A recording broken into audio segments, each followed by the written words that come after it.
Assalamualaikum warahmatullahi wabarakatuh. Kita melanjutkan perkuliahan online dari minggu sebelumnya. Pada kesempatan kali ini kita akan membahas tentang pusat pembangkit dan operasi ekonomisnya. Pusat pembangkit berfungsi untuk mengkonversikan sumber daya energi primer menjadi energi listrik. Pusat pembangkit listrik konvensional mencakup pusat listrik tenaga uap atau PLTU, pusat listrik tenaga air atau PLTA, pusat listrik tenaga gas atau PLTG, pusat listrik tenaga diesel atau PLTD, pusat listrik tenaga panas bumi atau PLTP, pusat listrik tenaga nuklir atau PLTN. Nah, ini adalah pembangkit listrik yang konvensional. Di samping itu, saat ini tengah dikembangkan beberapa teknologi konversi untuk sumber daya alam energi baru seperti biomasa, solar, limbah kayu, angin, gelombang laut, dan sebagainya. Pusat pembangkit listrik tenaga uap. Pada pembangkit ini, listrik ini bahan bakar minyak, gas alam, atau batu bara dipakai untuk membangkitkan panas dan uap pada boiler. Uap tersebut kemudian dipakai untuk memutar turbin yang dikoppelkan langsung dengan sebuah generator sinkron. Hal ini mengakibatkan efisiensi termodinamika suatu turbin uap bernilai lebih kecil dari 50%. Turbin uap yang modern mempunyai temperatur boiler sekitar 500 sampai 600 derajat Celcius dan temperatur kondenser antara 20 sampai 30 derajat Celcius. Di garis bawahnya di sini ada yang namanya generator. Nah, generator adalah alat listrik di mana berfungsi untuk merubah fungsi gerak menjadi fungsi listrik. Kalau ada yang ingat dulu kita sering pakai dinamo sepeda ya. Jadi dinamo dipasang di sepeda dan dinamo ini bersentuhan langsung dengan roda sepeda. Jadi pada saat sepeda berjalan, rodanya kan berputar. Nah, roda ini akan memutar dinamo ini, dan dinamo ini tersambung ke lampu akan menyala. Nah, untuk detailnya kita akan mempelajari nanti di pertemuan-pertemuan selanjutnya tentang generator.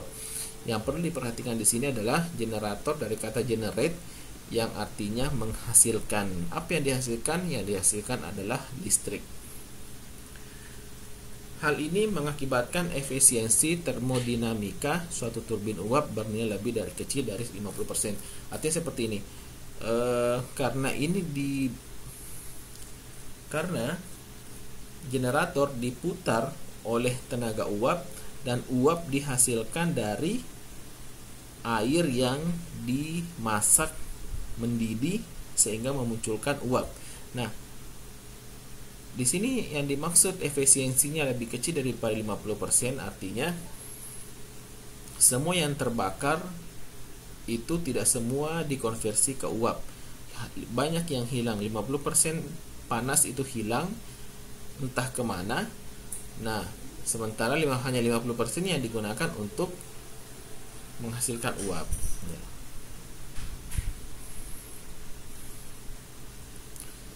Pusat pembangkit listrik tenaga gas atau PLTG. Seperti juga pada PLTD, PLTG atau turbin gas merupakan mesin dengan proses pembakaran dalam atau internal combustion. Bahan bakar berupa minyak atau gas alam dibakar ke dalam ruang pembakaran. Udara yang memasuki kompresor setelah mengalami tekanan bersama-sama dengan bahan bakar disemprotkan ke ruang pembakaran untuk melakukan proses pembakaran. Berbeda dengan PLTD, pada PLTG tidak terdapat bagian mesin yang bergerak translasi atau bolak-balik. Karena itu ia merupakan mesin yang bebas dari getaran.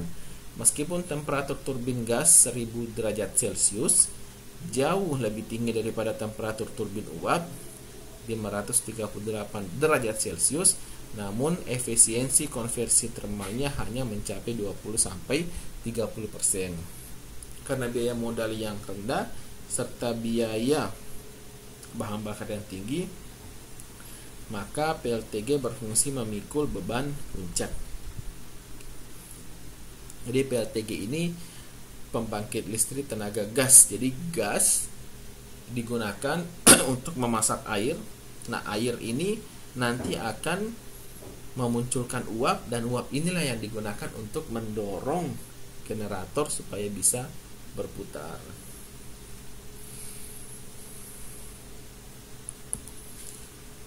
Susunan kapasitas terpasang pembangkit PLN. Nah, ini contoh-contohnya.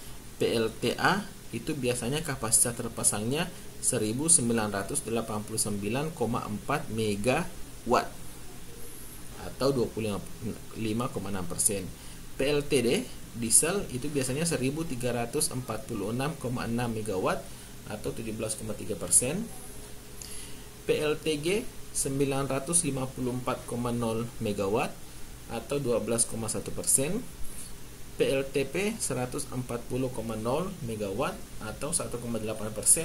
PLTU yang menggunakan bahan bakar batubara itu kapasitasnya 1330,0 megawatt atau 17,1%. Dan PLTU yang menggunakan bahan bakar minyak itu kapasitasnya 2036,0 dengan persentasi 26,1. Jadi kalau ditotalkan, kalau PLN memiliki semua pembangkit listrik ini, kalau ditotalkan totalnya adalah 7.787,0 atau sekitar 10%. Nah, untuk konversi energi elektromekanik, salah satu aspek penting dalam sistem tenaga adalah menyangkut konversi energi elektromekanik, yaitu konversi energi dari bentuk mekanik ke listrik dan dari bentuk listrik ke mekanik. Apa yang dimaksud konversi energi elektromekanik? Jadi, suatu energi yang bisa digunakan untuk memutar suatu benda, ini bisa ditransmisikan energi tersebut. Contoh, saya ingin memutar motor yang ada di Sumatera contohnya. Sementara saya tinggal di Jawa. Bagaimana caranya saya bisa memutar di sana? Yaitu dengan cara gerakan di sini dikonversi dulu menjadi listrik. Setelah itu listrik, karena kelebihannya bisa ditransmisikan, maka sistem transmisi digunakan untuk mentransmisikan listrik tersebut. Nah, sampai di Sumatera ternyata listrik ini bisa digunakan untuk mengkonversi energi listrik ke mekanik kembali. Jadi contohnya disambung dengan motor AC atau motor DC, kemudian motor tersebut bisa bekerja atau berputar.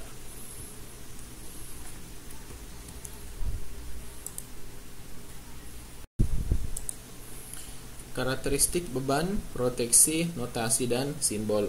Karakteristik beban, sistem tenaga listrik dirancang untuk dapat mengirim energi listrik dengan cara yang efisien dan aman kepada para langganan. Karakteristik dari permintaan energi listrik kadangkala membuat usaha tersebut sulit terpenuhi. Saluran transmisi tegangan tinggi PLN kebanyakan mempunyai tegangan 66 kV. Nah, apa itu kilovolt? Nanti kita akan belajar. 66 kV, kemudian 150 kV dan 500 kV. Khusus untuk tegangan 500 kV dalam praktek saat ini disebut sebagai tegangan ekstra tinggi. 500 kV itu berarti sekitar 500.000 volt. Tegangan distribusi primer yang dipakai PLN adalah 20 kV, 12 kV, dan 6 kV. Kecenderungan saat ini menunjukkan bahwa tegangan distribusi primer PLN yang berkembang adalah 20 kV. Jadi 20 kV itu 20.000 volt. Notasi dan simbol penggunaan dalam bab teknik tenaga listrik diusahakan sesederhana mungkin. Untuk harga sesaat, besaran arus bolak-balik digunakan huruf kecil, misalnya I untuk kuat arus dan V untuk tegangan sesaat. Ada dua yang selalu digunakan, yaitu I untuk arus, V untuk tegangan. Jadi Kalau misalnya kita ingin membeli lampu, biasanya kita yang ditanyakan berapa watt. Nah, watt ini sebenarnya terdiri dari satuan I atau arus dan V untuk tegangan. Nah, ini adalah simbol-simbol yang akan kita pelajari selama perkuliahan ini, yaitu ada lambang A itu adanya ampere, lambang V itu adalah volt, lambang VA itu adalah volt ampere, lambang var itu adalah var, kemudian lambang W itu adalah watt. Nah, biasanya kalau kita beli lampu berapa watt? 5 watt. Nah, nanti kita hitung apa maksudnya 5 watt. Kemudian WH itu watt hour atau watt jam, VAH volt ampere jam, var jam, flux kuat medan, dan gaya gerak listrik. Sekian untuk pertemuan kali ini. Silahkan dipelajari. Minggu depan kita akan melakukan kuis kembali.